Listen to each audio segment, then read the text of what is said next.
అందరికీ నమస్కారం. ముందుగా జై శ్రీరామ్ అని కామెంట్ పెట్టి లైక్ చేసి మా ఛానల్ని సపోర్ట్ చేయండి. ఈ నెల 24వ తేదీన శ్రావణ అమావాస్య రాబోతుంది. ఇది హిందూ మతంలో అత్యంత పవిత్రమైన రోజు మరియు భారతీయ సంస్కృతిలో గొప్ప ప్రాముఖ్యతను కలిగి ఉంది. ఈ రోజున దాన ధర్మాలు, స్నానం మరియు పదార్థాల దానం వంటి ధార్మిక మరియు ఆధ్యాత్మిక కార్యక్రమాలు నిర్వహిస్తారు. ఈ పవిత్రమైన రోజు పితృతర్పణం వంటి ఆచారాలకు కూడా ప్రసిద్ధి చెందింది. అయితే ఈ అమావాస్య రోజు ఈ రెండు వస్తువులను ఇంటికి తెచ్చుకుంటే చాలు. ఈ రెండు వస్తువులను ఇంటికి తెచ్చుకుంటే చాలు 7 తరాలకు సరిపడా డబ్బు వస్తుంది. ఇది గురువారంతో కలిసి వస్తున్న అమావాస్య. చాలా శక్తివంతమైన అమావాస్య. ఎన్నో సంవత్సరాల తర్వాత వస్తుంది. శ్రావణ అమావాస్య రాబోతుంది. ఇది చాలా శక్తివంతమైనది అయిన అమావాస్య. ఇలాంటి అమావాస్య మళ్ళీ అస్సలు రాదు. ఇంట్లో లక్ష్మీదేవి తిష్ట వేసుకొని కూర్చుంటుంది. ఇక ఆర్థిక కష్టాలన్నీ కూడా పూర్తిగా తొలగిపోతాయి. ధన సమస్యలన్నీ పోతాయి.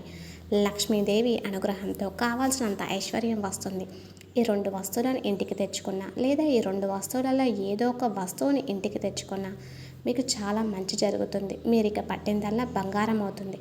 మీరు కూర్చొని తిన్న తరగని ఆస్తి మీ సొంతం అవుతుంది. అమ్మవారి అనుగ్రహంతో సకల సంపదలను మీరు పొందగలుగుతారు. అమ్మవారి కరుణా కటాక్షాలు కలుగుతాయి. ఈ అమావాస్య చాలా మంచిది. అందులోనూ ఇది గురువారం రోజు వస్తున్న అమావాస్య కనుక చాలా శక్తివంతమైన అమావాస్య అని పండితులు చెప్తూ ఉన్నారు. ఈరోజు ఈ రెండు వస్తువులను కొని తెచ్చుకోవడం వల్ల మీ ఇల్లు స్వర్గంగా మారుతుంది. ఇంకా ఎలాంటి కష్టాలు ఉండవు. కాబట్టి అందరూ ఈ శ్రావణ అమావాస్య రోజు ఈ రెండు వస్తువులను మర్చిపోకుండా ఇంటికి తెచ్చుకోండి. మీకు సకల శుభాలు కలుగుతాయి. మరి ఏ వస్తువులను ఈ శ్రావణ అమావాస్య రోజు ఇంటికి తెచ్చుకోవాలి అనే విషయాన్ని ఇప్పుడు ఈ వీడియోలో తెలుసుకుందాం. అంతకన్నా ముందు గురుభక్తి అంటే ఎలా ఉంటుందో తెలిపే దీపకుడి కథనం. దీపకుడు అనే ఒక బ్రహ్మచారి ఉండేవాడు. అతడు ఒకసారి శాస్త్రాల్లో చెప్పబడిన భర్త, పుత్రునికి, తల్లిదండ్రులు, శిష్యులు, గురువు దైవ సమానులు. వీరిని మించిన దైవం లేదు. వీరి సేవను మించిన తీర్థాలు, వ్రతాలు, ఉపవాసాలు ఏవీ లేవు. తరించుటకు ఇదే అతి సులభ మార్గము అని చదివినాడు. వెంటనే గురువుని అన్వేషించుటకు బయలుదేరినాడు. పవిత్ర గోదావరి నది తీరమున వేదధర్మ మహర్షి ఆశ్రమం ఉన్నది. ఆయన సకల వేదాంగ తెలిసిన వాడని, ఉత్తమ గురువు అని ఎందరో చెప్పగా విని ఆయనను ఆశ్రయించి సాష్టాంగ నమస్కారం చేసినాడు. శిష్యుడిగా స్వీకరించినాడు. గురుసేవ ప్రభావం వలన తన చిత్తశుద్ధి, ఏకాగ్రతల వలన ఆ చిరకాలంలోనే దీపకుడు సకల శాస్త్రాలు నేర్పినాడు. ప్రకాశించినాడు. పూర్వజన్మలో చేసిన పాపాలకు ప్రాయశ్చిత్తం చేసుకున్నాను, కానీ 2 భయంకరమైన పాపాల ఫలము ఇంకా అనుభవించాలి. చేసిన కర్మ చెడుని పదార్థం కదా నేను. అది పురాతనము, సనాతనము, పవిత్రము, సాక్షాత్తు విశ్వనాథుని ధామమైన కాశీక్షేత్రంలో ఆ పాపాలకు ప్రాయశ్చిత్తం చేయదలిచినాను. పుణ్యక్షేత్రంలో ఏ కార్యానికైనా ఫలితం రెండింతలు కాబట్టి నేను ఆ పాపాలను ప్రాయశ్చిత్తము ఆవాహన చేయగానే భయంకరమైన కుష్ఠరోగం నాకు వస్తుంది. శరీరం అంతా చీము నెత్తురు కారుతూ ఉంటుంది. వికార రూపం, అంధత్వం వస్తాయి. నాలో సహనము, సాధుతత్వము, అది సద్గుణాలు నశిస్తాయి. కఠినాత్ముడై ఇతరుల సేవకై దీనముగా ఎదురు చూస్తూ ఉంటాను. అట్టి దుస్థితిలో నువ్వు నాకు సేవ చేయగలవా అని అడిగినాడు. గురుసేవయే పరమ గమ్యంలో త్రికరణ శుద్ధిగా భావించి దీపకుడు గురువు నేను మీ పాపాలను ఆవహింస చేసుకొని పాప ఫలితాలను అనుభవిస్తాను. నాకు అవకాశాన్ని ప్రసాదించండి అని అన్నాడు. దీపకుడు వంశాన్నంతా దీపించే చేయగలవాడు. నీవు అలా అనక ఏమంటావు? కానీ ఎవరు చేసిన కర్మకు వారే బాధితులు కదా. పుణ్యమో పాపమైన ఫలితంలో అనుభవించక తప్పదు కదా. నా పాపాలను కలిసి ఉంటే కానీ ఈశ్వర సాహిత్యాన్ని నేను పొందలేను. వేదధీరుడు చెప్పినాడు. గురువు ఆజ్ఞ ప్రకారమే చేశాడు దీపకుడు. ఇద్దరు మరికన్నికి ఘాటుగా ఉత్తరంగా ఉన్న కమలేశ్వర మందిరం వద్దకు చేరి అక్కడ బస్సు ఏర్పాటు చేసుకున్నారు. కాశీ విశ్వనాథునికి, అన్నపూర్ణాదేవికి, భవానికి పూజలు చేసి పాపాల ఆవాహన చేశాడు.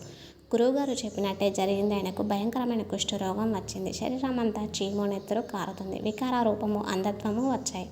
గురువుగారి దుస్థితి చూసి ఎంతో బాధపడుతూ దీపకుడు, గురువుగారు ఈ పూట దీపకుడు తెచ్చిన భిక్షను తానే తినేసి ఇంత కొంచెం తెచ్చావి ఎందుకు అని నిష్ఠురాలాడేవాడు ఆ గురువు. అతడు ఎంత ఉపయోగించుకున్నా గద్దించుకున్న ధర్మనిష్టతో నిరంతరం గురుసేవ చేస్తున్నాడు దీపకుడు. అసమాన గురుభక్తిని మించి ప్రత్యక్షమై వచ్చాడు. అనన్య గురుసేవ దీక్ష మెచ్చి అని ఏ వరం కావాలో కోరుకో అన్నాడు గుణనీతి అయిన దీపకుడు.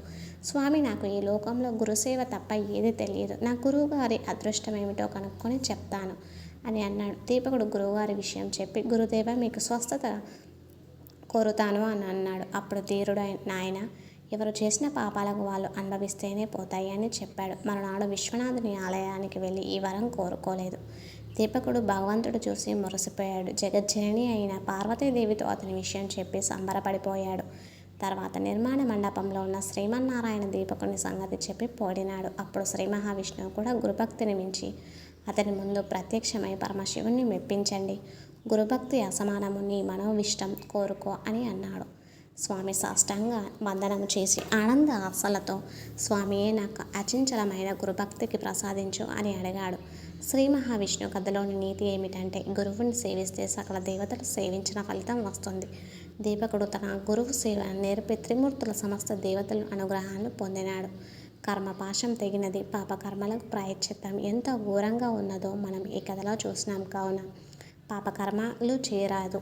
ఇక విషయంలోకి వెళ్తే ముందు ఫస్ట్ అయితే ఈ వీడియోకి ఒక లైక్ కొట్టండి. మన ఛానల్ని సబ్స్క్రైబ్ చేసుకొని మాకు సపోర్ట్ చేయండి. ఎందుకంటే అమావాస్య రోజు ఒక 2 వస్తువులు ఇంటికి తెచ్చుకుంటే చాలు 7 తరాలకు సరిపడా ఐశ్వర్యం వస్తుంది. మరి ఆ వస్తువులలో మొదటిది బూడిద గుమ్మడికాయ.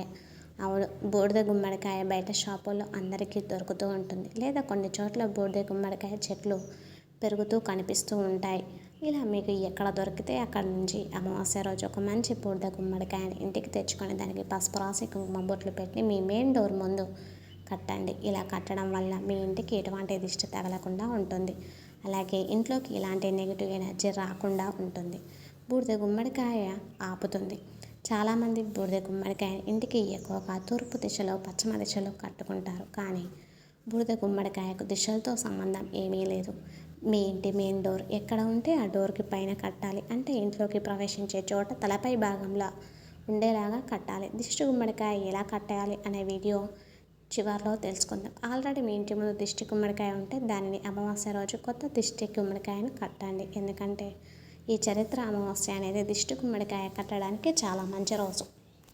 ఈ రోజు గుమ్మడికాయ అయినా తెచ్చుకొని గుమ్మానికి కట్టడం వల్ల మీకున్న కష్టాలన్నీ కూడా పోతాయి, అన్నీ కూడా తొలగిపోతాయి. అమ్మవారి అనుగ్రహం పూర్తిగా మీపై కలుగుతుంది. 7 తరాలకు సరిపడా ఐశ్వర్యం వస్తుంది.